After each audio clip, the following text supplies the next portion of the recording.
ነው ከሰላሌ አገሩ የጠንቋይ አገር የመተተኛ ብሎ ወደፊት በድርድር መፈታቱ አይቀርም። ሰማችሁ? በድርድርና በውይይት መፈታቱ አይቀርም። ነገ ጠዋት የምናደርገው ነገር አሁን እናድርገው፣ ህይወት አይጥፋ ነው ጥያቄያችን። ነገ ሁለተኛው መፍትሄ የግድ የተመረጠ መንግስት በኃይል መፍረስ የለበትም። ህግ ማስከበር አለበት። ህግ እያስከበር ነው በየቦታው።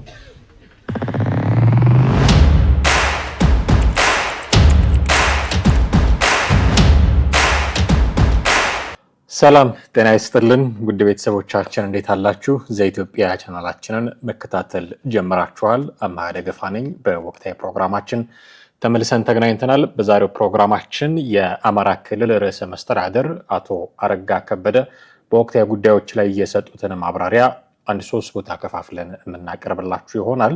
ከፋኖ ጋር ባለው ወቅታዊ ሁኔታ ላይ የሰጡት ማብራሪያ አለ። እንዴት ነው የምንገነዘበው ይህንን ማብራሪያ የሚሉ ጉዳዮችን እያነሳን ወደ እናንተ የምንዘልቀው። ከዛ በፊት ግን ልንነጋገርባቸው ጥቂት ልናነሳቸው የሚገቡ ሁለት ደግሞ በጣም ወቅታዊ ጉዳዮች አሉ። አንደኛው የህጸጽ ጉዳይ ነው። እሱን አስመልክቶ ሌተና ጀነራል ታደሰ ወረደ በጥቅሉ ለኢትዮጵያ ህዝብ ይድረስልኝ ብለው ያስተላለፉት ዛሬ በጠዋት ያስተላለፉት መልእክት አለ። እሱን ወደ እናንተ እናደርሳለን።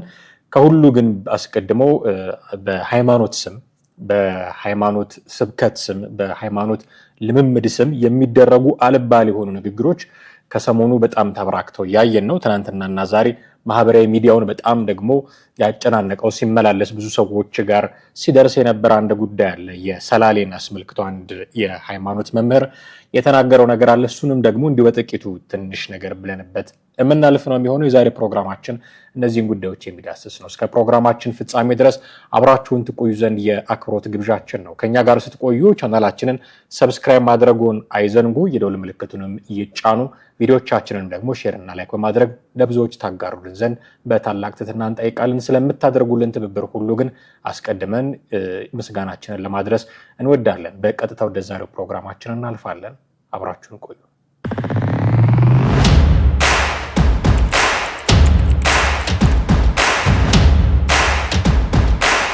እንግዲህ በመግቢያ ላይ ለማለት እንደወደድኩት እና እንደሞከርኩት የዛሬው ፕሮግራማችን ሞሮፍ የሚያተኩረው አቶ አረጋ ከበደ የሰጡት ማብራሪያ ላይ ቢሆንም ከዛ በፊት ግን የህጻጽ ጉዳይን እናነሳለን። መግቢያ እንዲሆነን ግን የሰላሌ ላይ የተነሳውን ጉዳይ ጥቂት ብናየው ጥሩ ነው። ይሄ አሁንም ቀጥሎ መጋበዛችሁ ቪዲዮ በማህበራዊ ሚዲያ በጣም ሲመላለስ ብዙ ሰዎች ጋር ሲደርስ እያየን ነው። እስኪ ጥቂት ቪዲዮውን ተመልክተን እንመለስና የኛን ምልከታ ደግሞ እናጋራችኋለን። ይሄን ነው ከሰላሌ አገሩ የጠንቋይ አገር የመተተኛ እና ከዚህ በፊት መስክሬ ነበር። አራ ስለ አረቄ እንደሰማችሁት ነው። ይህ ሰው ፓስተር ነው፣ የሃይማኖት መምህር ነው። የፈውስ አገልግሎት ሰጣለሁ ይላል። በራሱ የእምነት መሰረት ውስጥ እነዚህን ነገሮች ማድረጉ የሚከለከል አይደለም።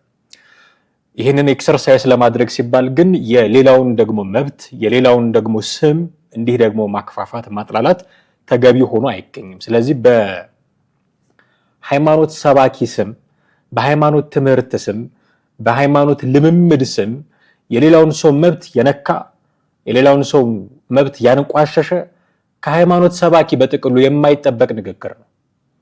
የሃይማኖት መምህር ነኝ ከሚል ሰው የሚጠበቅ ንግግር አይደለም። የሃይማኖት መምህር ብቻ አይደለም። ምናልባት ውስጡ እንደዛ ሊያምን ይችል ይሆናል። ብዙ ሰው እንደዛ ሊያምን ይችል ይሆናል። የሆነ ቦታ እንዲህ አይነት ክፉ ልምምድ አለ፣ የሆነ ቦታ እንዲህ አይነት ነገር ይደረጋል ብሎ ሊያምን ይችል ይሆናል። የውስጡ ነው። የምናውቀው ነገር የለም። ሁሉንም ሰው መርምሮ ማየት የሚችለው ፈጣሪ ብቻ ነው። እሱ ነው የሚያውቀው የሁላችንም ውስጥ ያለውን ነገር። ግን እንዲህ በአደባባይ በሃይማኖት ስም አውጥተህ ስትናገር ምን አይነት መታበይ ነው ይሄ? ይጠበቃል እሱ ከሃይማኖት መምህር? የሃይማኖት መምህር እንዳልኩት የሃይማኖት መምህር ብቻ አይደለም፣ የስነ ምግባር መምህርም ጭምር ነው። ሃይማኖቶች ስነ ምግባርን ጭምር ነው የሚሰብኩት። ፈጣሪያችሁን ፍሩ ብቻ አይደለም የሚሉት፣ ሃይማኖታችሁን አጥብቁ ብቻ አይደለም የሚሉት፣ እንዲህ ብታደርጉ መንግስተ ሰማያት ትገባላችሁ፣ እንዲህ ብታደርጉ ገሃነም ትገባላችሁ ብቻ አይደለም የሚሉት። ከሰው ሁሉ ጋር በሰላም ትኖሩ ዘንድ ይገባል ነው የሚሉት። ከጎረቤቶቻችሁ ጋር ከሰው ሁሉ ዘንድ ጋር በሰላም እንድትኖሩ ነው የሚሰብኩት የሃይማኖት መምህራን። ለዚህ ነው የሃይማኖት መምህራን ብቻ አይደሉም፣ የሥነ ምግባርም ጭምር መምህራን ናቸው ያልኩት። የሥነ ምግባር መምህራን ከሆኑ መምህራኑ ራሳቸው ቢሄቭ እንዲያደርጉ ምን ጠበቃቸው? መምህር እነሱ ቢሄቭ አድርገው ጥሩ ነገር ቢሄቭ አድርገው ለሌላው ምሳሌ እንዲሆኑ ምን ጠበቃቸው? የሃይማኖት መምህራን በዚህ ደረጃ የሌላውን ሰው ማንነት ያንቋሸሸ ክብር የነካ ከሃይማኖት መምህር የማይጠበቅ ንግግር ተናግረው ስናገኛቸው ሌላው እንዴት ሊሆን የሚችለው? ልታመን ትችላለህ እዛ አካባቢ እንዲህ አይነት ነገር አለ ብለህ ልታመን ትችላለህ ይሄ ነገር መጥፎ ነው ብለህ፣ ግን አንተ ያመንከው ነገር ሁሉ ለሌላው የሚነገር ነው ማለት አይደለም። በአደባባይ የሚወራ ነው ማለት አይደለም። አንተ ያመንከው ነገር ሁሉ ኢቭን እውነት ነው ማለት አይደለም። የኔ እውነት ነው እሱን አከብራለሁ እንቀሳቀሳለሁ ምትል ከሆነ በራሴ እምነት መስመር ውስጥ ነው የምትንቀሳቀሰው። አይ ሆፕ የዚህ እምነት ተከታዮች ነገሩን በሌላ እንደማትወስዱት። ስፔሲፊካሊ ቺን ጉዳይ አንስተን ነው የምንነጋገረው። ሰላሌ እንዲህ ነው ብሎ ለመናገር ማን ነው መብቱን የሰጠው? ቢሆንስ ነው አይደለም ሌላ ጥያቄ ነው። ቢሆንስ ምን አገባው? እኔ በጣም የሚገርመኝ ነገር የኔ እምነት ትክክል ነው ብሎ ማስተማር አንድ ነገር ነው፣ ወይ ደግሞ የናንተ ልክ አይደለም የኔ ነው ልክ ለማለትም ደግሞ የሆነ ፕላትፎርም መርጦ እዛ ላይ መከራከር ሌላ ነገር ነው። ጨዋው በሆነ መንገድ አግባብ በሆነ መንገድ ያንን ማድረግ ሌላ ነገር ነው። ብድግ ብሎ የሆነ አካባቢን የሚወክል በጥቅል እኮ ቦታውን እዛ ላይ ያሉትን በጅምላ እየፈረጀ ነው ይሄ ሰው። ግን አንድ ሰውም እንኳን አምጥቶ ይሄ ሰው እንዲህ አይነት ሰው ነው ብሎ ለመፈረጅ መብቱን የሰጠው ማን ነው? የፈለገውን ነገር ሊያደርግ ይችላል። በአመለካከቱ በስርዓተ አምልኮ የፈለገውን ነገር በማምለኩ መብት አይደለም፣ የመናገር መብት አይደለም። ማንም ሰው እያንዳንዱ ሰው የፈለገውን ነገር የማምለክ መብት አለው። አሁን እዛ አካባቢ ያለው እሱ የጠቀሰው ቃል እዛ አካባቢ እንደዛ ነው እያልኩኝ አይደለም። ሊሆንም ላይሆንም ይችላል፣ አይመለከተኝም እሱ። ግን የሆነ ሰው ከዛ አካባቢ መጥቶ አዎ አንተ ያልከው ነገር እኔ የምከተለው ነገር ነው ለምን እንዲህ ትለኛለህ ብሎ ቢጋፈጥ መብቱ እኮ ነው። መብቱ ነው። የፈለገውን ነገር የማምለክ መብት አለው። የፈለገውን ፕሮቴስታንት ሁን ተብሎ ተገዶ ነው እንዲህ ሰው የፕሮቴስታንት የሆነ እዚህ አካባቢ ያሉ ሰዎች ፕሮቴስታንት ናቸው ተብሎ በማክፋፋት ቢናገር ደስ ይሏል? የሆነ ሰው እንደዚህ ቢናገር ይሄ ሰው ደስ ይሏል? እነዚህ ናቸው እንዲህ ያደረጉ ለዚህ ያበቁም ብሎ የሆነ ሰው ቢናገር ደስ ይሏል? ሃይማኖት የተነካብኝ መብት የተጣሰብኝ ብሎ አደባባይ መውጣቱ ይቀራል? ሰው ለምንድን ነው እሱ ላይ እንዲደረግ የማይፈልገው ነገር ሰው ላይ የሚያደርገው? የያዘው መጽሐፍ ቅዱስ እሱ ነው የሚለው። አንተ ላይ እንዲደረግ የማትፈልገው ሌላው ላይ አታድርግ፣ ለአንተ እንዲደረግልህ የምትፈልገውን ደግሞ ሌላው አድርግ። አሁን እኔ አፍራለሁ እንዲህ ያሉ የመጽሐፍ ቅዱስ ቃላትን እየጠቀስን ለፓስተሮች፣ ለቄሶች፣ ለሼኮች ሼኮች ቁርአን ለፓስተሮች፣ ለቄሶች መናገር ይሄንን በጣም ያሳፍራል እኮ። 365 ቀን መጽሐፍ ቅዱስ እያወጡ ህዝብ ሰብስበው የሚሰብኩ ሰዎችን ሌላው ላይ እንዲደረግ አንተ ላይ እንዲደረግ የማትፈልገው ሌላው ላይ አታድርግ ብሎ መናገር ሼም አይደለም? ለምንድን ነው እንደዚህ እንድንናገር የሚያደርጉ? ይሄ በስነ ስርዓት ወንጀል ነው። የአንድን አካባቢ ሰው በጅምላ የፈረጀ ስነ ምግባር የሌለው ንግግር ነው። ስነ ምግባር የሌለው ንግግር በጅምላን የፈረጀው ሰላሌ ብሎ ጠርቶ እዛ አካባቢ ያሉትን ማህበረሰብ በሙሉ ነው የፈረጀው። ቁጣውን ማየት ትችላላችሁ ማህበራዊ ሚዲያ ላይ። በጣም የተቆጡ ወጣቶች የዛ አካባቢ ወጣቶች ባይሆኑ መንግስት አንድ ነገር ማድረግ አለበት ብለው የሚሞግቱ በርካታ የህግ ምሁራን፣ በርካታ የሚዲያ ሰዎች፣ በርካታ ታላላቅ ሰዎች እዚህ ላይ ሪያክት እያደረጉ በጣም ከስነ ምግባር ያፈነገጠ ከአንድ የሃይማኖት መምህር ነኝ ከሚል ሰው የማይጠበቅ ድርጊት ነው። መወገዝ ያለበት ድርጊት ነው። ያንድን አካባቢ ስም ጠርቶ ህዝቡን በጅምላ እንዲህ ባለ ነገር መፈረጅ ልክ አይደለም፣ አግባብ አይደለም። የሃይማኖት ሰው መሆን ህገወጥ ለመሆን ሽፋን መሆን የለበትም። በነገራችን ላይ ህገወጥ ለመሆን የሃይማኖት ሰውነት ሽፋን መሆን የለበትም። የፈለገ የሃይማኖት ሰው ልትሆን ትችላለህ። የፈለገ መጽሐፍ ቅዱስ ሰባኪ፣ የፈለገ ቁርአን አርቃቂ ልትሆን ትችላለህ። ምናልባት አጋንንት እያወጣው ነው ልትል ትችል ይሆናል። ምናልባት የሆነ ፈውስ እየፈወስኩ ልትል ትችል ይሆናል። ይሄ ሁሉ ነገርህ ግን ህገወጥነትን እንዲያበረታታ ሽፋን መሆን የለበትም። እርምት ሊደረግበት ይገባል። ምክንያቱም ቁጣ ፈጥሯል። ይሄ ነገር በጣም ትልቅ ቁጣ ፈጥሯል። እኛ እንዲህ አይደለንም ብሎ የተናደደ ማህበረሰብ ፈጥሯል። ስለዚህ የሃይማኖት ሰው መሆን ማለት እንደፈለጉ መናገር ማለት አይደለም። በሁለት መንገድ፣ አንደኛ ከስነ ምግባር አንፃር እንጠብቃለን በትክክል ቢሄቭ እንዲያደርጉ የሃይማኖት መምህራን እነሱን ያዩ ተከታዮቻቸው እንደነሱ ቢሄቭ እንዲያደርጉ ሲባል፣ ስለዚህ ከስነ ምግባር አንፃር እንዲህ አይነት ንግግር ልክ አይደለም። ሁለተኛ ከህግ አንፃር እንዲህ አይነት ንግግር ልክ አይደለም። እርምት ይፈልጋል። የሚመለከታቸው አካላት እርምት ሊወስዱ ይገባል። ያልተገባ ልብስ ለብሰዋል፣ ያልተገባ ንግግር ተናግረዋል ተብለው ቲክቶከሮች ሲታሰሩ አይተናል። ኦኬ፣ በምክርም በተግሳጽም ተፈተዋል፣ እናውቃለን። ጥሩ ነው እንደዛ መሆኑ። ኦኬ፣ ያልተገባ ንግግር በሃይማኖት ሽፋን የሚናገሩ ሰዎችስ? ያልተገባ ንግግር እምነታቸውን መሰረት አድርገው የሚናገሩ ሰዎችስ ማነው ሀይ የሚላቸው? የሆነ ሰው የተነሳ አከለ ክልል ነው እያለ በሃይማኖት መድረክ ላይ ፖለቲካ ይሰብካል። ክልል እንሆናለን ብሎ የክልልነት ጥያቄ ያነሳል። ፖለቲካ ነው። የሆነ ሰው የተነሳ የሆነ ማህበረሰብ ያጠለሻል። እሱ እምነት ነው ይላል። የሚናገረው ግን የጥላቻ ንግግር ነው። የሆነ ሰው የተነሳ የሆነን እምነት ይፈርጃል። ከዚህ በፊት እነ ልጅ ያሬድ የተናገሩትን ነገር በመናገራቸው እስር ቤት ገብተዋል፣ እናውቃለን።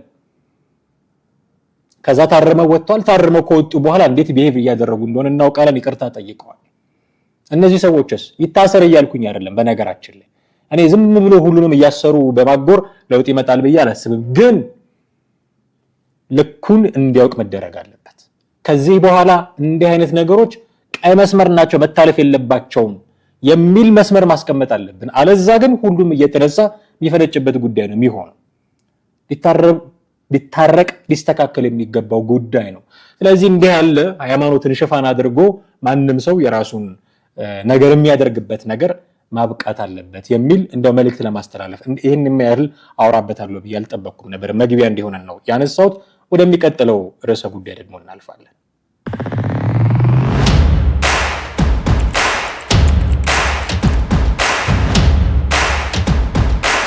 ቀጣዩ ጉዳያችን ህጻጽ የሚባለውን አካባቢ በትክክል ፕሮናንስ ለማድረግ እየተቸገርኩ ነው። በተደጋጋሚ ይቅርታ ጠይቃለሁ። ግን እዛ አካባቢ ያለውን ነገር ይመለከታል። በርካቶች እርዳታ እያሰባሰቡ ነው። በርካቶችን ገንዘብ እያሰባሰቡ ነው። እዛ አካባቢ ለመድረስ ብርቱ ጥረት እያደረጉ ያሉ አካላት አሉ። ጥያቄዎች ይነሳሉ። ብዙ ምክር ሀሳቦች ይሰጣሉ። ጥሩ ነው። ርብርቡ ቆንጆ ነው፣ መቀጠል አለበት። ጉዳዩን ፖለቲሳይዝ በማድረግ የተጠመዱ ሰዎችም ደግሞ አሉ። እነሱ እንዲህ ሲሆኑ እኛስ እንደዚህ የተባለ ደብረ ብርሃን አካባቢ ያሉ ተፈናቃዮችን እያነሱ ምንም ይሁን ሁሉም ኢትዮጵያውያን ናቸው። ለሁሉም የምንደርስበት ነገር መመቻቸት አለበት። በነገራችን ላይ በቃ ኢትዮጵያ ይሄንን ነገር ለመቋቋም ለመከላከል የሚያንስ ኃይል አይደለም ያላት ብዬ አስባለሁ። ሪሶርሷም ያላት የሰው ሀብትም ሁሉም ነገር ይሄንን ነገር ከውጭ እርዳታ ሳትጠብቅ መከላከል ትችላለች ብዬ አስባለሁ። ትናንትና በነበረው ፕሮግራማችን ለማለት እንደሞከርኩት ጉዳዩ ሰው ሰራሽ ነው፣ ሰው ያመጣው ነገር ነው። ያንን ያመጣንበትን ነገር በማቆም ብቻ ብዙ ነገሮችን ማስተካከል እንችላለን። ዛሬ ግን ይህን ነገር ማንሳት የወደድኩት ሌተናል ጀነራል ታደሰ ወረደ የትግራይ ክልል ጊዜያዊ መስተዳደር ዋና ስራ አስፈጻሚ ዛሬ መልእክት አስተላልፈዋል። እንዲህ የሚል መልእክት አስተላልፈዋል። ላንብብላችሁ። የተከበራችሁ የኢትዮጵያ ህዝቦች፣ ከሰሞኑ በክልላችን ህጻጽ የተፈናቃዮች መጠለያ ጣቢያ ውስጥ ባሉ ወገኖች ላይ ያጋጠመውን የረሃብ አደጋ የሚያሳይ ቪዲዮ ለህዝባቸው በሚቆረቆሩ ጥቂት ወጣቶች በመውጣቱ ምክንያት ባያችሁትና በሰማችሁት ችግር አዝናችሁ ወገናችሁ የሆነውን የተፈናቀለ ህዝብ ለመርዳት እያደረጋችሁ ላለው ድጋፍ ከፍ ያለ ምስጋና እያቀረብኩ በተለይ በሀገር ውስጥና በውጭ የምትኖሩ ወጣት ኢትዮጵያውያን እንዲሁም ኤርትራውያን የወገናችሁን ህይወት ለማትረፍ ሌት ተቀን እየሰራችሁት ላለው ሰብአዊ ተግባር በራሴ በትግራይ መንግስትና ህዝብ ስም ላመሰግን ወዳለሁ። እንደ ህጻጽ ሁሉ ተፈናቃይ ወገኖቻችን ባሉባቸው ሌሎች 145 መጠለያ ጣቢያዎችም በተመሳሳይ ሁኔታ ላይ ይገኛሉ። የጀመራችሁት ሰብአዊና የተቀደሰ ተግባር ተዳክመው የቆየውን የጋራ እሴት በማጎልበት ረገድ የራሱን አስተዋጽኦ ያበረክታልና አጠናክራችሁ እንድትቀጥሉበት ጥሬን እያስተላለፍኩ በዚህ አጋጣሚ የኢፌዴሪ መንግስት፣ ብሔራዊ ክልላዊ መንግስታትና መላው የኢትዮጵያ ህዝቦች በትግራይ ጦርነት ምክንያት ከቀያቸው ተፈናቅለው በሞት አደጋ ላይ ያሉትን ወገኖች ህይወት መታደግና ዘላቂ መፍትሄ እንዲያገኙ ማድረግ ከውዴታም በላይ ግዴታ ነውና የበኩላችሁን ድርሻ እንድትወጡ ከአክብሮት ጋር ጥሬን አቀርባለሁ። እንደሚታወቀው ለዚህ ችግር ዘላቂ መፍትሄ ማኖር የሚቻለው እነዚህን ተፈናቃዮች ደህንነታቸው ተጠብቆ ወደ ቀያቸው መመለስና ማቋቋም ሲቻል ስለሆነ የፌዴራል መንግስት አሁንም ለዚህ ጉዳይ ልዩ ትኩረት ሰጥቶ ተፈናቃዮችን ወደ ቦታቸው በተቻለ ፍጥነት እንዲመለሱ እንዲያደርግ የተለመደው ጥሪዬን አስተላልፋለሁ። ሌተናል ጀነራል ታደሰ ወረደ የትግራይ ጊዜያዊ አስተዳደር ፕሬዝዳንት ታህሳስ 15 ቀን 2018 ዓ.ም መቀሌ እንዲህ የሚል መልእክት አስተላልፈዋል። ሌተናል ጀነራል ታደሰ ወረደ መጨረሻ ላይ ያስቀመጡትን የመፍትሄ ሐሳብ ጥቂት ልንልበት ያስፈልጋል ብዬ አስባለሁ። እንደሚታወቀው ይላሉ ለዚህ ችግር ዘላቂ መፍትሄ ማኖር የሚቻለው እነዚህን ተፈናቃዮች ደህንነታቸው ተጠብቆ ወደ ቀያቸው መመለስና ማቋቋም ሲቻል ስለሆነ ኦኬ እንደዚህ ማድረጉ ዘላቂ መፍትሄ ሊያመጣ ይችላል። የፌዴራል መንግስት አሁንም ለዚህ ጉዳይ ልዩ ትኩረት ሰጥቶ ተፈናቃዮችን ወደ ቦታቸው በተቻለ ፍጥነት እንዲመለሱ እንዲያደርግ የተለመደ ጥሪን አስተላልፋለሁ ብለዋል። ኦኬ የፌዴራል መንግስት ማድረግ የሚችለውን ነገር ሁሉ እንዲያደርግ እንጠብቃለን። ተገቢ ጥያቄ ነው። እናንተ ምን እያደረጋችሁ ነው? አሁን እርዳታው መቀጠል አለበት። እነዚህ ሰዎች መሞት የለባቸውም። ከህጻጽ ካለው መጠለያ በተጨማሪ 145 መጠለያ ጣቢያዎች አሉ። እነዛም ውስጥ በተመሳሳይ እንዲህ አይነት ሁኔታ ነው ያለው። መላው ኢትዮጵያዊ ሊረዳን ይገባል ያሉት እንደዛ ብለው ያስተላለፉት መልእክት በሙሉ ተገቢ ትክክለኛ መልእክት ነው። መድረስ አለብን። ሰው መሞት የለበትም። ይሄ እየተሰራ ግን ይሄ ነፍስ የማዳን እርዳታ የማድረስ ስራ እየተሰራ ግን ጥያቄ ደግሞ መጠየቅ ያስፈልጋል። ምንድነው እያደረጋችሁ ያላችሁት? እነዚህ ወጣቶች መጥተው በማህበራዊ ሚዲያ ባያወጡት ኖሮ ይሄንን ነገር ምን እያቀዳችሁ ነበር? ዞር ብላችሁ ክልላችሁን አታዩም? ማን ምን እየሆነ እንደሆነ አታዩም? እንዴት ነው እያስተዳደራችሁ ያላችሁት ክልላችሁ? እንዴት ነው እየመራችሁት ያላችሁት ክልላችሁ? መቼ ነበር ልታወጡት የነበረው? መቼ ነበር ልትናገሩ የነበረው? ከዚህ በፊት አስታውሳለሁ ጠቅላይ ሚኒስትር ዶክተር አብይ አህመድ ከትግራይ ክልል ከመጡ ተወካዮች ጋር ንግግር ሲያደርጉ ይሆን ወር ደግሞ ምክር ቤት ውስጥ ያደረጉት ንግግር ይሆን እርግጠኛ አይደለም፣ ግን ተናግረውታል። ሌላው ኢትዮጵያዊ የበላ ትግራይ ተረባ አታድርም። እኛ ሁለቴ ብንበላ አንዱን ቀንሰን አንዴ በልተን እንረዳለን። እኛ እየጠገብን እናንተ አትራቡ የሚል ቃል መግባታቸውን አስታውሳለሁ። እሱን ነገር አሁን ጊዜው ነው እንዲያደርጉት እንጠብቃለን።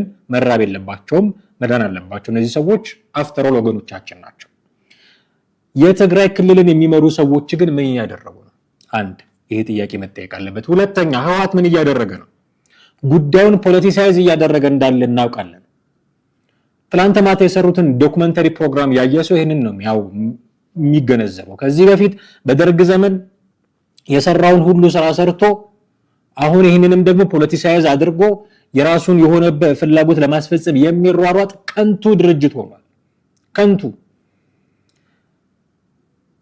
ሞት በራቸው ላይ መጥቶ ረሃብ እንደዚህ ያደቀቃቸውን ሰዎች እያየ አሁንም ፖለቲካ ነው የሚያወራው። ይቀድማል፣ የሰው ነፍስ ማዳን ይቀድማል። ነገ ከነገ ወዲያ ምረጡኝ የምትሏቸው ሰዎች እኮ ናቸው እነዚህ ሰዎች። እነሱን ማዳን ነበረ የሚቀድመው ፖለቲካችሁን ከመስራታችሁ በፊት።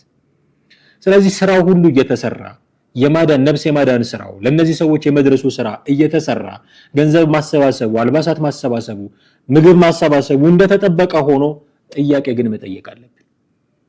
ማን ነው ተጠያቂው ለዚህ ጉዳይ? ትላንትና እንዳልነው ሰው ሰራሽ ችግር ነው እያልን ነበር። የበለጠ ድርሻውን የሚወስደው ማን ነው? ጦርነቱ ኦኬ፣ ማፈናቀሉ ኦኬ፣ ትልቅ ድርሻ ወስዶ ሊሆን ይችላል። አሁን ባለበት ሁኔታ ግን እነዚህ ሰዎች ወደ እንደዚህ አይነት ደረጃ ላለፉት ዓመታት ድረስ ተረበው ሲቆዩ ማን ነው ኃላፊነቱን የሚወስደው? ማን ነው በእነዚህ ሰዎች መሞት ትርፍ ለመስራት የሚያስበው? ማን ነው እንዲህ የሚያደርገው? ይህን ጥያቄ መመለስ መቻል አለብን። ለፖለቲካ ትርፍ የሚንቀሳቀሱ ሰዎች የእነዚህን ሰዎች ሞት እንደ ማንኛውም በረሃብ አደጋ እንደሚመጣ ሞት አይደለም የሚያዩት፣ የሆነ ቁማር መስሪያ ነው የሚያደርጉት። ለዛ እኮ ነው ወርቅ ያወጣሉ፣ ይነግዳሉ።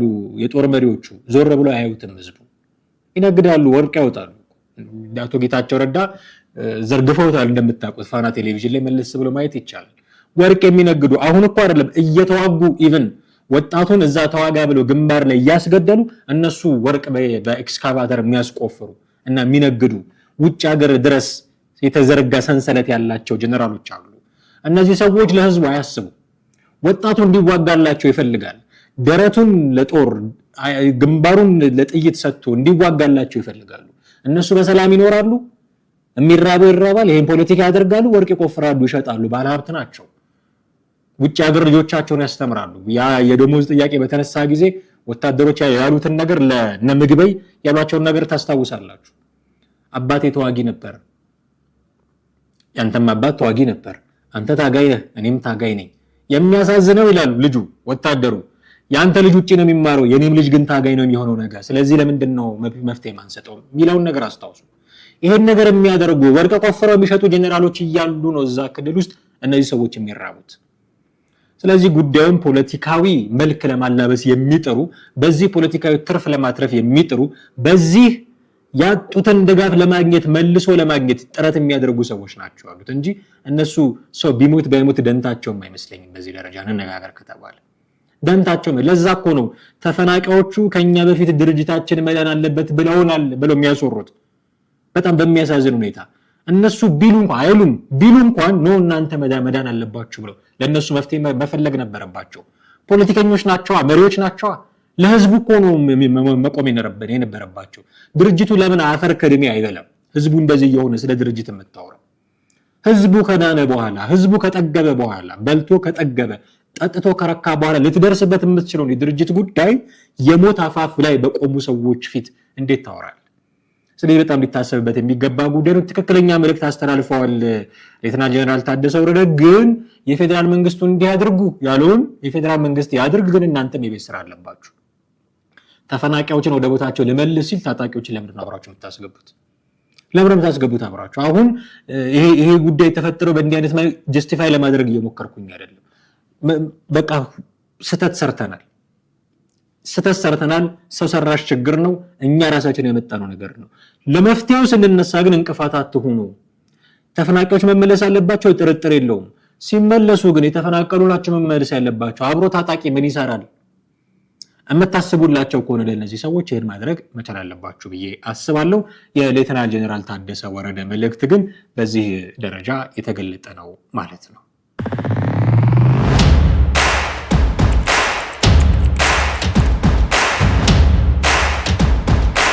ወደ ቀጣውና ዛሬ በስፋት ወደምንመለከተው ጉዳያችን እናልፋለን። ውድ ቤተሰቦቻችን አቶ አረጋ ከበደ ከሰሞኑ የሰጡት ማብራሪያ ነው የዚህ መነሻችን። እንግዲህ አማራ ክልል ውስጥ ያለው ነገር ይታወቃል። አማራ ክልል ውስጥ ውጊያ አለ። ፋኖና መከላከያ ሰራዊት እየተዋጉ እንደሆነ ይታወቃል። በዚህ ውጊያ መሃል ስለ ድርድር ይነሳል፣ ስለ ህግ ማስከበር ይነሳል። የመንግስት መዋቅር ውስጥ ሆነው ደግሞ እንደዚሁ በሁለት ማሊያ ስለሚጫወቱ ሰዎች ይነሳል። በርካታ ነገሮች ይነሳሉ። እነዚህን ሶስት ነገሮች ጠቅላላ አድርገው ተናግረዋል አቶ አረጋ ከበደ። ሶስቱንም ንግግሮቻቸውን እንጋብዛቸዋለን። ከዛ የኛን ምልከታ እንዲሁ እያቀረብን ነው አብረን የምንቆየው። እስኪ በመጀመሪያ የተናገሩትን ነገር ጥቂት ሰምተን እንመለስ። ውይይትና ድርድርን በተመለከተ እኛ የውላችሁ ዘመዶቼ እኛ በመጀመሪያ ደረጃ ቀደም ሲል መግቢያ ላይ እንደገለጽኩት ይሄንን ችግር ለመፍታት በዋነኛነት ሁለት አማራጮችን ነው ይዘን የተከተልነው። ሁለት፣ የመጀመሪያው በሰላም ጉዳዩ መፍታት። የመጀመሪያው ግጭት ሊፈጠር ሐምሌ 28 ሐምሌ 25 ሊፈጠር ሐምሌ 12 ላይ ዩቲዩብ ላይ የምትከታተሉ ወጣቶች ይዩት። የአማራ ክልል የወቅቱ ፕሬዝዳንት ዶክተር ይልቃል ከፋለ የክልል ምክር ቤቱ ላይ ሞሽን አስወስነው ድርድርና ውይይት ሊደረግ አልተሰማራም ሰው ሽማግሌ። እኛ በሰላም መፍታት ነው የምንፈልግ። ችግሩን ህዝባችንን እንደሚያጎሳቁል እናውቃለን። ህዝባችንን እንደሚያወድም እናውቃለን። ከዛ በኋላስ እኔም ወደ ኃላፊነት ከመጣሁ በኋላ እኛም ወደ ኃላፊነት ከመጣን በኋላ የመጀመሪያው ቃለ መሃላ ስንፈጽም ጥሪ ነው ያደረግነው። ለሰላም ተደጋጋሚ ጥሪ አድርገናል። እኔ ጥሪ አድርጋለሁ እንደ አንድ ክልል ፕሬዝዳንት። የሀገራችን ክቡር ጠቅላይ ሚኒስትሩ ተደጋጋሚ ጥሪ አድርጓል። ባህር ዳርን በመጡበት ድልድዩ ላይ የምታስታውሱ ከሆነ አንዳንዶቻችሁ አዲስ አበባ ላይ ፓርላማ ላይ አድርገዋል፣ ጎርጎራ ላይ አድርገዋል፣ በቅርቡ ጎንደር ላይ አድርገዋል። በሰላም ችግሩን እንፍታው ኑ ወንድሞቻችን በሚል ማለት ነው። ለምንድን ነው መሰላችሁ እንደዚህ ምን ነው አንድ ቅድም መዘዙ እንደተጠበቀ ሆኖ ይሄ ነገር ብሎ ወደፊት በድርድር መፈታቱ አይቀርም። ሰማችሁኝ? በድርድርና በውይይት መፈታቱ አይቀርም። ነገ ጠዋት የምናደርገው ነገር አሁን እናድርገው፣ ህይወት አይጥፋ ነው ጥያቄያችን። ነገ ማድረጋችን አይቀርም። ምክንያቱም ትልልቁ የዓለም ጦርነት፣ አንደኛው ዓለም ጦርነት፣ ሁለተኛው ዓለም ጦርነት የሚባለው ራሱ በድርድር ነው የተፈታው። ትልልቅ የዓለም ጦርነት እንኳን አይደለም የአማራ ክልል ጦርነት። ነገ የምናደርገው አንዳንዶቻችሁ በተረት ምን ትላላችሁ? የዛፍ መትከያው ጊዜ ትክክለኛ ጊዜ ከዛሬ 20 ዓመት በፊት ነበር፣ ዛሬ ለመጠቀም ማለት ነው አንድ ዛፍ። ሁለተኛው ትክክለኛ ጊዜ ግን ዛሬ ነው ትላላችሁ፣ ደግሞ ዛሬ ላለመስለፍ ትናንት ማድረግ ነበረብን። ሁለተኛው ትክክለኛ ጊዜ ደግሞ ዛሬ ነው። ዛሬ እንድናደርግ የራሳችሁ ሚና መወጣት ያስፈልጋል፣ ይገባችኋል። ሰው መጀመሪያ የተናገሩት ነገር አቶ አረጋ ከበደ ይሄ ነው ማለት ነው። ሲናገሩ እንደሰማችኋቸው መደራደራችን አይቀርም፣ ነገ መደራደራችን አይቀርም፣ ችግር ሁሉ የሚፈታው በንግግር ነው፣ ጦርነት ሁሉ የሚያበቃው በድርድር ነው። ነገ የምናደርገውን ነገር ለምን ዛሬ አናደርገውም? ተገቢ ጥያቄ ይመስለኛል ይሄ ለሚሰሙ ሰዎች። ነገ መደራደራችን ካልቀረ ለምን ዛሬ እንደራደር? በነገና በዛሬ መካከል በመደራደራችን ምክንያት የምናስቀረው የሚሞት ሰው ቁጥር ነው የምንቀንሰው፣ የሚሞት ሰዎችን ነው የምናስቀረው፣ በህይወት እንዲኖሩ ድል ነው የምንሰጣቸው። በኋላ ከሆነ ሰዓት በኋላ ከምደራደር አሁን ብደራደር ይሻለኛል፣ በአንድ ሰዓት ውስጥ ምን ያህል ሰው እንደሚሞት አላውቅምና። ስለዚህ መደራደራችን አይቀርም ያሉት ነገር ትክክል ነው። የትኛውም ጦርነት የትኛውም ውጊያ በድርድር ነው የሚያበቃው። አያበቃም በድርድር። ይሄ የስልጣን ፍላጎት አይደለም የህልውና ጉዳይ ነው ልትሉ ትችላላችሁ። አይ ነው እንደዚህ የሚሉ ሰዎች አሉ። የፋኖን ጦርነት ጀስቲፋይ ለማድረግ ደፋ ቀና የሚሉ ብዙ ሰዎች አሉ። ኦፍ ኮርስ የእናንተ አመለካከት እሱ ሊሆን ይችላል። ግን በድርድር ምክንያት የህልውና ስጋት ውስጥ ነው ያላችሁት ሰው ሞት እንደሚቀርስ አታውቁም ወይ? ታውቃላችሁ። ከዚህ ግጭት ከዚህ ውጊያ የምታተርፉት ነገር ከሌለ በስተቀር ታውቃላችሁ። ነገር ግን ያነሱት ነገር ትክክለኛ ነገር ነው። ነገ መደራደራችን ካልቀረ ለምን ዛሬ አንደራደርም? ከዛሬ እስከ ነገ ባለው ታይም ኢንተርቫል ውስጥ የሚሞት ሰው ማስቀረት የምንችል ከሆነ፣ የሚጎዳ ሰው ማስቀረት የምንችል ከሆነ፣ የሚወድም ንብረት ማስቀረት የምንችል ከሆነ ዋይናት አሁንም አንደራደርበት ምክንያት ምንድን ነው? ስለዚህ እንደራደር እያሉ አሁን ጦርነቱ ከመጀመሩ በፊት ሽማግሌ ልከን ነበር ብለዋል። ይሄ ለማስረሻ ሰጤ የተሰጠ መልስ ይመስለኛል። ማስረሻ ሰጤ የአሁኑን ድርድር ጦርነቱ ከመጀመሩ በፊት አድርገነው ቢሆን ኖሮ የሚል ክስ አቅርቦ እንደነበረ ታስታውሳላችሁ። ኤንቢሲ ኢትዮጵያ ላይ በነበረው ቆይታ ምን ልከን ነበረ ነው ያሉት። ጦርነቱ በ20 ምናምን ሊጀመር እኛ በ20 ምናምን ልከን ነበረ የሚቀበለን ስላጣን ነው ብለዋል። ለሱ የተሰጠ መልስ ይመስላል። እና መደራደራችን አይቀርም። መደራደራችን ስለማይቀር ነገ ከነገ ወዲያ ማድረጋችን የማይቀረውን ድርድር ዛሬ ለምን አናደርገውም እያሉ ነው። ለዚህ ምንድነው ምላሽ ያላችሁ? እነ አንዳርጋቸው ጽጌ፣ እነ ኢንጂነር ይልቃል ጌትነት፣ እነ ገዱ አንዳርጋቸው ምንድነው ምላሻችሁ ለዚህ? እነ አስረስ ማረ ዳምጤ፣ እነ እስክንድር ነጋ፣ እነ ዘመነ ካሴ ለዚህ ምንድነው ምላሻቸው? ምሪ ወዳጆ ምንድነው ምላሻቸው? ለዚህ ምላሻቸው ምንድነው? የሚሰሙት ነገ መደራደራችን ካልቀረ ዛሬ እንደራደር የሚሉትን ያረጋ ከበደን ድምጽ ነው ወይስ መደራደር የለባቸውም የሚሉን የኢሳያስ አፈወርቂን ድምጽ? እንዳትደራደሩ ሚለን ኢሳያስ አፈወርቂ ነው ብሏል ማስረሻ ሰጤ፣ እንዳትረሱ። እሱ የማንን ድምጽ ነው የምትሰሙት? የሚጠቅማችሁ ማን ነው? ኢሳያስ አፈወርቂ አትደራደሩ ሲላችሁ ምናልባት የሚሰጣችሁ ተተኳች ሊኖር ይችላል። እሱ ያለቀ ቀን የተማመናችሁበት ክንድ እጁን የሰበሰበ ቀን ምንድን ነበር ምንድን ነው የሚወጣችሁ? ያኔ መደራደራችሁ አይቀርም። የሆነ ሶርሳችሁ ሲሟጠጥ ሲያበቃ መቼም ሁሌም ለውጥ ካልመጣ በቶሎ ይፈልጋሉ ቶሎ ለውጥ እንዲመጣ እነሱ።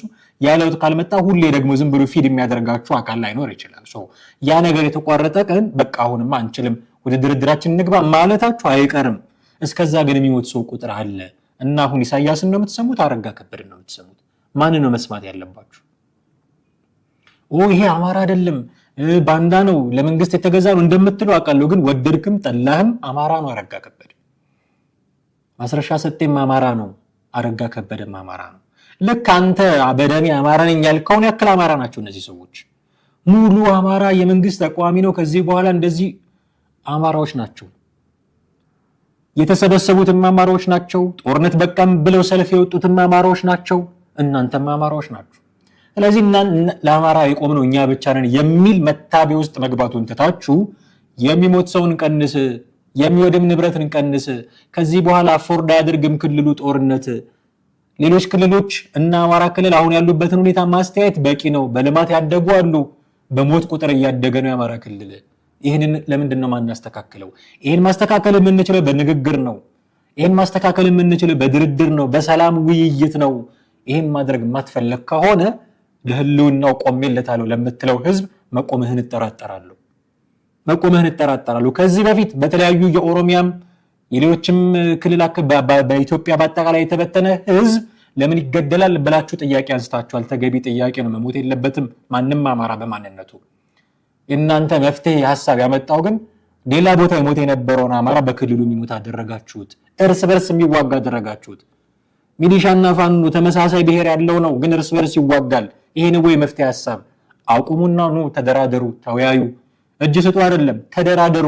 እንዲህ ብታደርጉ እንዲያደርግላችኋል ተባባሉ። በቃ እኮ ግልጽ ነው። የመንግስት ፍላጎት ይታወቃል። ትጥቃችሁን አውርዱ፣ ሰላም ፈጠሩ ነው። ኦኬኛ ትጥቅ እንድንፈታለ ሰላም እንድንፈጥር አንተ ደግሞ ይሄን እናደርግልን። ምንድን ነው የምትጠይቁት? ጥያቄ ያላችሁ አቅርቡት። እኛ እንፈታልሃለን ትጥቅ አንተ ይሄን እናደርግልን ነው የምትባባሉት። ከዛ ምናልባት ብቃት ያላችሁ ካላችሁ በዛ መስመር ውስጥ ማለፍ የምትችሉ ከሆኑ ደግሞ እንደነጃልሰኝ የሆነ ክልል ውስጥ ስልጣን ሊሰጣችሁ ደግሞ ይችላል። መቼም ያው ለስልጣን ነው የምንዋጋው ብላችሁ የለ። በዚህ ደግሞ ረጋ ካላችሁም ስልጣን ሊሰጣችሁ ይችላል። ግን የሆነ ሆኖ አረጋ ከበደን ነው የምትሰሙት ወይስ ኢሳያስ አፈወርቂን? አረጋ ከበደን እንደራደር እያሉ ነው። ኢሳያስ አፈወርቂ እንዳትደራደሩ እያሉ ነው። ቹዝ ዘ ቤስት አንሰር ነው የሚባለው ድሮ ትምህርት ቤት ፈተና እያለ እና ማንን ነው የምትመርጡት የሚለው ሊታሰብበት ይገባል። ለድርድር እንሰራለን፣ ይህንን መፍትሄ ለማበጀት እንሰራለን ብለዋል አረጋ ከበደ። ሁለተኛ መፍትሄ ይህንን ለማቆም ህግ ማስከበር ነው ብለዋል። ስለ ህግ ማስከበር ያወሩትን እስኪ ጥቂት ሰምተን እንመለስ። ሁለተኛው መፍትሄ የግድ የተመረጠ መንግስት በኃይል መፍረስ የለበትም፣ ህግ ማስከበር አለበት። ህግ እያስከበር ነው በየቦታው። ይህን ማድረግ እንቀጥላለን። አሁንም ሁለቱንም አጣምረን ነው የምንሰራ። አሁንም በሰላም ለሚመጣ እጃችንን በሩቅ መዘርጋት። 27000 ምናምን ሰው የሰላም ጥሪ ተቀብሎ ገብቷል አማራ ክልል ውስጥ። በ2016 11906 ሰው 2016 ላይ 2017 ወደ 12000 ምናምን ሰው በዚህ ዓመት እንደዚህ ወደ 4700 ምናምን አካባቢ ደርሷል። አሁን ከ27000 በላይ ሰው በሰላም እጁን የሰላም ጥሪ ተቀብሎ መጥቷል። ማቋቋሚያ ነገር ሰደነው። ከዚህ የበለጠ መንግስት በምን ያህል ደረጃ ሆደ በቀል ቢኖረው ይሄ ሁሉ ሰው የት ያደርሰው ነበር? አይደለም፣ እንደዛ አይደለም። ለዚህ እንሰራለን። ለሰላም አማራጭ ቅድሚያ እንሰጣለን። እናንተ ያክስት የወንድም የምናምን ልጆች አሉ፣ ጥሪ ማድረግ ያስፈልጋል። በቃ ይሄ ነገር ካሁን በኋላ የሚያዋጣ ነገር አይደለም። ለራስ ህይወትም ለቤተሰብ ህይወትም ለሀገር ለአካባቢም ውድመትን እያስከተለን ያለ ይበቃል ከእንግዲህ እና በሰላም ወደ መንግስት ግባ ብላችሁ መናገር አለባችሁ። ደግሞ አድርገዋል። እዚህ ዞን ራሱ በርካታ ሰው አድርጓል። ይሄን ማድረግ ያስፈልጋል። በተናጠል የሚመጣ ካለ በቡድን የሚመጣ ካለ ማለት ነው። እደራደራለሁ ካለ ደግሞ ቅድም እንዳልኳችሁት መቀጠል ያስፈልጋል። ምን እያሉን ነው? አረጋ ከበደ እደራደራለሁ የሚል ካለ እንደራደራለን፣ ካለዛ ግን ህግ እናስከብራለን እያሉ ነው። ህግ እናስከብራለን እያሉ ነው። ህግ እናስከብራለን ሲሉ ደግሞ በተግባር ነው እያደረጉ ያሉት ነገር። ለምሳሌ በማለዳ እንዲያዩት መረጃ ምን ይላል? ምስራቅ እዝ በተሰማራባቸው የጎጃም ቀጠናዎች ባደረገው የተቀናጀ ኦፕሬሽን 364 የታጠቁ አባላትን ደምስሷል ይላል። ሰራዊቱ ከታህሳስ 1 ቀን እስከ ታህሳስ 13 2018 ዓ.ም በወሰደው እርምጃ 162 ታጣቂ ኃይሎችን በመደምሰስ 39 በማቁሰል 19 ማርኳል። 62 እጅ የሰጡ ሲሆን 85 ወዶ ገቦችም ሰላምን መርጠው ገብተዋል ብሏል። ከተደመሰሱት ውስጥ በቡድኑ አጠራር 11 ክፍለ ጦር አመራሮችና 4 ሻለቃ መሪዎች እንደሚገኙበትም ታውቋል። ታህሳስ 11 ምዕራብ ጎጃም ዞን ሰከላ ወረዳ አጉት ቀበሌ በተባለ ቦታ ታጣቂው ኃይል አለኝ የሚለውን ኃይል ከተለያየ ቦታ በማሰባሰብ በሶስት አቅጣጫ ለማጥቃት ሙከራ ቢያደርግም በደረሰ መረጃ ከፍተኛ ሽንፈት አድርሶበታል። በዚህ ውጊያ 30 ታጣቂ ተደምስሷል፣ 15 ቆስሏል ነው ያለው እዙ። ቡድኑ በሰራዊታችን በመመታቱ በአሁኑ ሰዓት እንደ አንድ አህር ተቀናጅቶ መዋጋት የማይችልበት ደረጃ ላይ ቢገኝም አለው ለማለት ከተለያዩ ቦታዎች ኃይል በማሰባሰብ ለሚዲያ ፍጆታ የሚሆን የድል ሽታ ለማግኘት ያደረገው ሙከራ ሳይሳካለት ቀርቷል ይላል መረጃው። በምዕራብ ጎጃም ዞን ሰከላ ወረዳ ለሊማ ደደና ቀበሌ ከምሽቱ 4 ሰዓት በተወሰደ ኦፕሬሽን ከዚህም ከዚያም ለቃቅሞ አዊ ዞንን፣ ሰከላን፣ አጎትንና ሌሎች ቦታዎችን ለማሸበር ያዘጋጀው 58 ታጣቂዎች ተደምስሷልም ብሏል። ምስራቅ እዝ ባለፉት 13 ቀናት ባካሄደው ኦፕሬሽን ኤኬኤም ክላሽ 119፣ ፒኬኤም መትረየስ 2 እንዲሁም 11 ሽጉጥ፣ 1 አርፒጂ ላውንቸር፣ 12 ቦምብ፣ የፖሊስ መገናኛ ሬዲዮ 3 እንዲሁም የተለያዩ ጥይቶች ተተኳሾች 1481 መማረኩንም ገልጿል። 3 መትረየስ ማውደሙንም ገልጿል። ቡድኑ ለጥፋት ተልዕኮ ሲጠቀምባቸው የነበሩ አንድ ዘመናዊ ጄኔሬተር፣ የሕክምና መረጃ ዕቃዎች፣ ጄኔሬተርና ሌሎች ንብረቶች በሰራዊቱ ቁጥጥር ስር መዋላቸውም እንዲሁ ተገልጿል። ሰራዊቱ በአግቢኝ ልዩ ስሙ አዲስ ዓለም የተባለ ቦታ በኢንጂነር ቀጥሮ ከመሬት በታች ያሰራው ኮንክሪትና እንደ ማዘዣና ቁስለኛ ሕክምና መስጫ ሲገለገልበት የነበረውን ባንከር ከጀግኖቹ ከፍተኛ ወታደራዊ ስልት በመጠቀምና ቦታውን አነፍንፎ በማግኘት በቁጥጥር ስር ሊያውሉት ችሏል ብሏል። የምስራቅ እዝ ሚዲያ የዘገበው ነው። እዙ እንዳለው በጠላት ላይ በተወሰደው ጠንካራ ምት ካሳሁን በላይነህ የተባለ የብርጌድ ሎጂስቲክስ የነበረና ደጉ መሸሻ የተባለ የቢትወደድ ብርጌድ ሎጂስቲክስ ኃላፊ የነበረ በሊበን በተደረገ ደፈጣ ከነአጃቢያቸው የተደመሰሱ መሆኑን ተናግሯል። የደጋ ጌትነት የተባለ የታጣቂ ቡድኑ ሻለቃ አዛዥ የነበረ ባቤ ማናለኝ ሸርባው የተባለ የ3ኛ ክፍለ ጦር 1ኛ ብርጌድ አመራር ጋሻው ጥላሁን የተባለ በዝራ ቀበሌ የሲቪል መስተዳድር ሆኖ በጠላት ተሾሞ እየሰራ የነበረ እጃቸውን ሰጥተዋል ሲል እዙ አስታውቋል። ከዚህ በተጨማሪም አንሙት መንጋው የሻለቃ ዘመቻ የነበረ መልካሙ አለምኔ መትረየስ ተኳሽ፣ አጉማስ ሻምበል መሪ ብርሃኑ ወይም ሳተላይት የተባለ እንዲሁም 77ኛ ያሉት ክፍለ ጦር መረጃ በቅጽል ስሙ ንስር ተብሎ የሚጠራው የዘንገና ብርጌድ ምክትል የሰው ኃይል ጭምር እንደተደመሰሱም ገልጿል። ከተገደሉት ውስጥ ክፍለ ጦር አመራር ብሎ የሰየማቸው 4 አዛዦችና 7 ሻለቃ አመራር ብሎ የሰየማቸው ይገኙበታል ብለዋል። አሁን ላይ የጸጥታ አካላትና ህብረተሰቡ ተናበው በመስራታቸው ቡድኑ መግቢያና መውጫ በማውጣቱ 62 እጅ የሰጡ ሲሆን 85ቱ ደግሞ ከመሞት መሰንበት ብለው ሰላምን መርጠዋል ብሏል የመከላከያ ዘገባ። ይህ ቡድን ኃይሉ ተመናምኖና ከህዝብ ተነጥሎ ጭንቅ ውስጥ በገባበት በዚህ ሰዓት የጎጃም ህዝብ ከመሪዎቹ ጋር ውይይት በማካሄድ ቡድኑን እያወገዘው ይገኛል በማለትም መረጃው አክሎ ገልጿል። የመረጃው ምንጭ የምስራቅ እዝ ሚዲያ ነው። ስለዚህ አቶ አረጋ ከበደ ህግ እናስከብራለን ሲሉ እንዲህ አይነት ነገሮችን ማለታቸው ይሆን? ለምንድን ነው ህግ የምናስከብረው የሚል ጥያቄ ብትጠይቋቸው የተመረጠ መንግስት መፍረስ ስለሌለበት የሚል ጥቅል መልስ ነው የሚሰጧችሁ። ከዚህ ውጪ ሶስተኛ አማራጭ ምንድነው? ሶስተኛ መፍትሄ ሀሳብ ምንድነው የሚለውን ደግሞ እንዲህ ተናግረዋል አቶ አረጋ ከበደ። የመጨረሻ ቪዲዮአችን ነው የሚሆነው፣ እሱን ሰምተን እንመለሳለን። ሌላው እና ሶስተኛው ደግሞ በጣም በጥብቅ እንድታቆሙ የምፈልገው እዚህ ያላችሁ ሰዎች ብዙዎቻችሁ የተናገራችሁት መረጃ በመስጠት ቀለብ በመስጠት ሰው በመመንመን የምትሳተፉ ሰዎች ካላችሁ አቁሙ። ከዛሬ ጀምራችሁ አቁሙ። አንድ እስቲ ምላሳችሁም ትንሽ ይረፍ እስቲ ወደ አእምሯችሁ ተመለሱ። ካልሆነ ግን ራሳችሁ ታውቃላችሁ።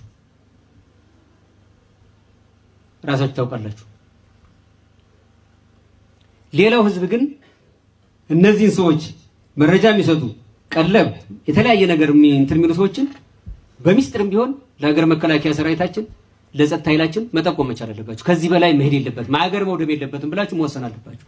በእኛ በኩል እውነት ለመነጋገር አብረን ለመስራት እና የእናንተን ችግሮችም ለመፍታት ዝግጁ ነን። እዚህ ያላችሁ አመራሮችም 2 ነገሮችን ብታደርጉ ጥሩ ነው። አንደኛ ራሳችሁን ብታጠሩ፣ ትንሽ ምንድነው ህዝቡ ለምን እንደዚህ አለ ብለው ራሳቸውን ይጠይቁ። እዚህ ውስጥ ችግር ያለባቸው ሰዎች ካሉ ደግሞ ማጥራት ያስፈልጋል። ሁለተኛ ቀበሌ መዋቅራችን እናጠናክር። የወረዳ 13 ነው ምናምን ቀበሌዎች አሉት፣ የገጠር 14። ከነዚህ ውስጥ በደረሳችሁባቸው ቀበሌ መዋቅሩን ማጠናከር ያስፈልጋል። ህይወት ያለው ህዝቡን የሚጠብቅ ኃይል እንዲሆን ማድረግ ያስፈልጋል። እና ደግሞ በዚህ መካከል ደግሞ ህዝቡ የድርሻው እንዲወጣ ማድረግ ይገባል። እንደዚህ ካደረጋችሁ በእርግጠኝነት ቅድም የጠየቃችኋቸውን ጥያቄዎችም መስራት እንችላለን። የክልላችን ልማት እንዲሳለጥ እንፈልጋለን። ይህ እንዲሆን ደግሞ የመጀመሪያው ቅድመ ሁኔታ ሰላማችሁን ማረጋገጥ አለባችሁ። ሰላማችሁን ሳትመልሱ ግን እኛን አትጠይቁ። አጭሩ አትጠይቁ። ሰላማችሁን መመለስ አለባችሁ። ሰላማችሁን መመልሳችሁ ግን በእቅዳችን መሰረት ሳንሰራው ከቀረን ጠይቁን፣ እንሰራለን። ዛሬ 61 መንገድ አለ ፌደራል የሚሰራው ልንገራችሁ። አማራ ክልል ላይ 61 መንገድ 33ቱ አይሰሩም። አሁን ስራ ላይ አይደሉም ያለው 33 ፌደራልን ሄጄ ና ስራ ስለው ሰላምን መጀመሪያ አረጋግጥ። ቤትህ ያስገባሉ ወይ ነው ቁልፉ ያስገባሉ ወይ? ነው እና ቁልፍን ማልከፍተው ከሆነ አፌን ዝም ቁልፍ ካለኝ በቁልፉ መክፈት ነው። ቁልፋችሁን ክፈቱ እናንተ መጀመሪያ። ይሄን ለማለት ነው። በጣም አመሰግናለሁ። እንግዲህ እንደሰማችኋቸው ነው። የመጨረሻ መልእክታቸው ደግሞ ሰላማችሁን ራሳችሁ ጠብቁ፣ መረጃ አትስጡ፣ ስንቅ አታቀብሉ። በውስጣችሁ አሉ እንዲሚያደርጉ። ስለዚህ መረጃ የምትሰጡ አላችሁ፣ መረጃ አትስጡ። ስንቅ የምታቀብሉ አላችሁ፣ ስንቅ አታቀብሉ። ሰላማችሁን ጠብቁ። ልማት እንድናስፋፋላችሁ ይህንን አድርጉ። የፌዴራል መንግስት 61 መንገዶች ያሰራል። አማራ ክልሉ 33ቱ አሁን በጦርነቱ ምክንያት እየተሰሩ አይደሉም። ሄጄ ኑና ስሩልኝ ብል ሰላማችሁ አልተረጋገጠም ነው የሚሉኝ። አሁን ትንሽ ቅር የሚለኝ እዚህ ጋር ሰላማችሁን ራሳችሁ ጠብቁ ይሏቸዋል የሰበሰቧቸውን ሰዎች። ምን ሰላም መጠበቂያ የሚሆን መሳሪያ ያላቸው እነዚህ ሰዎች? ኃይል የመታጠቅ ብቻ በብቸኝነት ኃላፊነት ያለው መብት ስልጣን ያለው የመንግስት አካል ነው። እሱን ሰላም ማስከበሩን እንድታደርጉ የሚጠበቀው ነው እናንተ። እነዚህ ሰዎች እንዲተባበሩ መጠየቅ አንድ ነገር ነው። ስንቅ አትስጡ፣ መረጃ ተቀብሉ የሚሉትንም አጥርቶ ማለፍ እሱ አንድ ነገር ነው። ግን ሰላማችሁን ጠብቁ፣ እኛ ለሰላም የምናደርገውን ጥረት አግዙ ቢባል መልካም ነው ብዬ አስባለሁ። የፌዴራል መንግስትም እናንተ ብቻችሁን ሰላማችሁን ጠብቁ ብሎ ክልሉን ትቶ አልወጣም አለ። መከላከያ እያስከበረ ነው ሰላም። እሱን ደግፉልን፣ አብረን እንስራ ነው የሚባለው እንጂ ራሳችሁ ሰላማችሁን ጠብቁ፣ ልክ ሰላም ስትሆኑ መተን ልማት እንሰራላችኋለን የሚባል አልመሰለኝ። ይሄ ሊታረም የሚገባው ይመስለኛል። ምክንያቱም ሰላምን የማምጣት ተቀዳሚ ተግባር የራሳቸው አቶ አረጋ ከበደ ያላቸውን ሪሶርስ ያላቸውን የሰው ኃይል ከፌዴራል መንግስቱ ጋርም ተጣምረው ቢሆን ይህንን ጉዳይ ሰላም እንዲሆን ማድረግ ተቀዳሚ ስራቸው ነው። ከዛ በኋላ የተቋረጠው 33 መንገድም ይሰራል። አይ እናንተ ጠብቁን የለሁበትም አይባልም። የክልሉ መሪ እኮ እሳቸው ናቸው። ምን እያሉ ነው? ራሳቸው የሚመሩትን ክልል እናንተ ሰላማችሁን አስከብሩ። ሰላም እናስከብራለን፣ ጥረት እያደረግን ነው፣ አግዙን ይባላል። መረጃ ባለመስጠት ስንቅ ባለማቀበል ከኛ ጋር በመሆን አግዙን ይባላል። ተገቢ ጥያቄ ነው። ያለ እነሱ ተሳትፎ የሚረጋገጥ ሰላም ስለሌለ ግን እንደኛ የለንበትም። ራሳችሁ ሰላማችሁን አስከብሩ የሚባል ከሆነ ግን ሪሊ ሰላም ውስጥ ይመጣሉ በዚህ አይነት መንገድ የሚል ጥያቄ የሚያስነሳ ነው። የሆነ ሆኖ የመጨረሻ የመፍትሄ ሀሳባቸው ግን ይሄ ነው። በመግቢያ ላይ አንድ የፓስተሩን ጉዳይ ሰላሌ ላይ የተናገሩትን ጉዳይ አንስቼ ነበረ። አሁን ላይ የወጡ ባሉ መረጃዎች መሰረት እንደምንሰማው በማህበረሰብ ላይ ጥላቻ ንግግር ሲያራምዱ ቪዲዮቸው ከተሰራጨ 2 ሰዎች መካከል ሴቷ በፖሊስ ቁጥጥር መዋላ ታውቋል የሚል መረጃ እያየሁ ነው። አሁን የወጣ መረጃ ነው። ሰላሌ የጠንቋይና የመተተኛ ሀገር ነው በሚል በማህበራዊ ሚዲያ የተሰራጨ ቪዲዮ ከፍተኛ ቅሬታ መፍጠሩን ተከትሎ ሴቷ በህግ ቁጥጥር ስር የዋለች ሲሆን ነብይ ሄኖክ ግርማን ለመያዝ እየተሰራ ይገኛል የሚል ሌላ መረጃ እንዲሁ እየወጣ ነው። ፓስተሩ እንግዲህ ነብይ ሄኖክ የሚባል ነው። ሴቷ በቁጥጥር ስር ውላለች።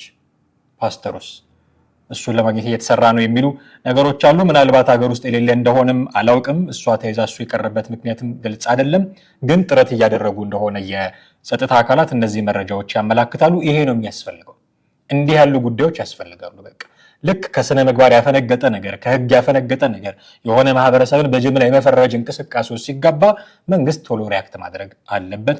ይሄ ጥሩ ሊበረታታ የሚገባው ሀሳብ ነው ለማለት እወዳለሁ። ውድ ቤተሰቦቻችን የዛሬው ፕሮግራማችንን እዚህ ላይ ማብቃት ይኖርብናል።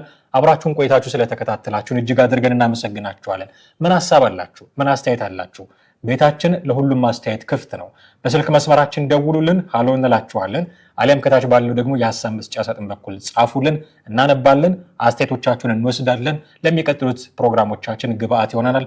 እሱን ማድረጋችሁን አትዘንጉ። ለዛሬው ግን እጅግ አድርገን እናመሰግናችኋለን። አማሃ ደገፋ ነበርኩኝ። የተለያዩ መረጃዎቻችንና ምልከታዎቻችንን ወደ እናንተ እንዲህ ባለ መልኩ አደረስን። በሚቀጥለው ፕሮግራም በሌላ ርዕሰ ጉዳይ ተመልሰን ደግሞ እንዲሁ እንገናኛለን። በጣም አድርገን እናመሰግናለን። ጤና ይስጥልን።